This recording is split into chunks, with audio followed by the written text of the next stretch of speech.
In this lesson, we're going to discuss threat hunting. So, what is threat hunting? Well, threat hunting is a cybersecurity technique that is designed to detect the presence of threats that have not been discovered by normal security monitoring. Essentially, threat hunting is the act of being proactive in your defense as opposed to being reactive like you are with incident response. When you conduct threat hunting, you are looking for threats within your network instead of waiting for them to exploit or attack you. Threat hunting is focused on analyzing data within the systems that we own and operate on a daily basis. To do threat hunting, we first need to establish a hypothesis by performing threat modeling and determining what potential events have the highest likelihood and highest impact if they were to occur. To determine this, we will first ask the question, who might want to harm us? Who might want to break into our networks? And how might they be able to do that? We combine our threat modeling with threat intelligence to create a solid hypothesis about what type of campaign or what type of threat actor might want to do us harm and attack our networks. Then, we move into profiling threat actors and activities by creating scenarios that show how a prospective attacker might attempt an intrusion and what their objectives might be. Here, we want to answer some basic questions like what TTPs might they use, who wants to harm us, and are they an insider threat, a hacktivist, a criminal organization, or a nation-state APT? Based on the answers to those questions, we will determine what their objectives might be and what systems they might be trying to get.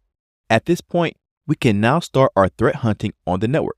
Remember, threat hunting is going to rely on the use of tools developed for regular security monitoring and incident response. So we're going to analyze the logs, look at information about our processes, our file systems, and our registry, including what has recently changed on our different hosts and servers. This information is usually going to be consolidated inside of a SIEM for us, and our threat hunters will spend a lot of time in the security information and event management systems to correlate the data and analyze it. So you might ask, what is different about threat hunting as opposed to the normal monitoring that your network and security operations centers are already performing? Well, the biggest difference is that with threat hunting, we begin with the assumption that our existing rules have failed to create an alert for something that may be malicious or suspicious. Your normal sensors do a great job of detecting well-known TTPs that already have signatures created and applied to our defensive systems, but threat hunting is looking for new things that may not already have signatures created for them. So when we are doing threat hunting, we are looking for those things that aren't being detected, things that have bypassed the rules, things where the query just isn't returning the data that we expected. This is really the central premise that we are using when we're conducting threat hunting.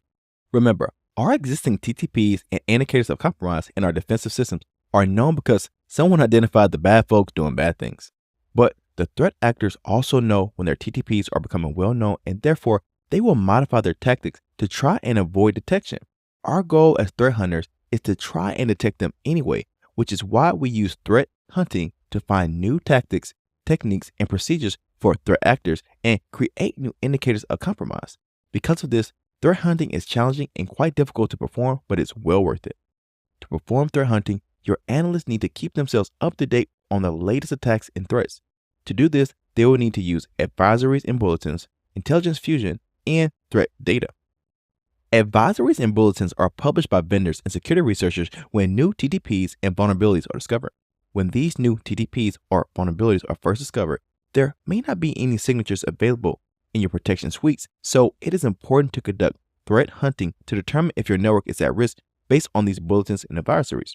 Threat hunters also use intelligence fusion and threat data in their work.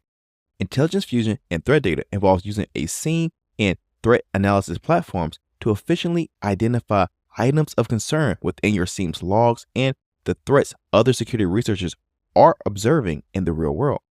These real-world threats are usually available as TTP or IOC threat data feeds that can be combined with your SIEM to identify suspicious activity in your own networks.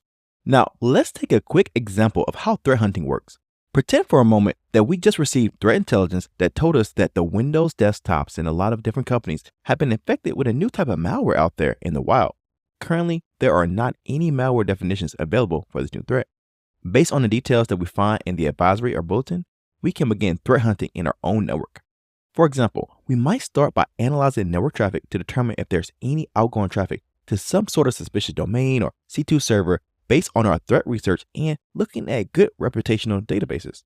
Based on what we observe, we may create a list of different hosts that need to be investigated further because they are sending out network traffic to this suspicious domain.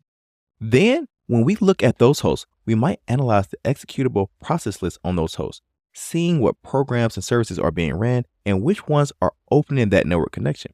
Then we need to ask ourselves, are these valid connections, or was this something suspicious that needed to be investigated further? If it is suspicious, we will move on to analyzing other infected hosts.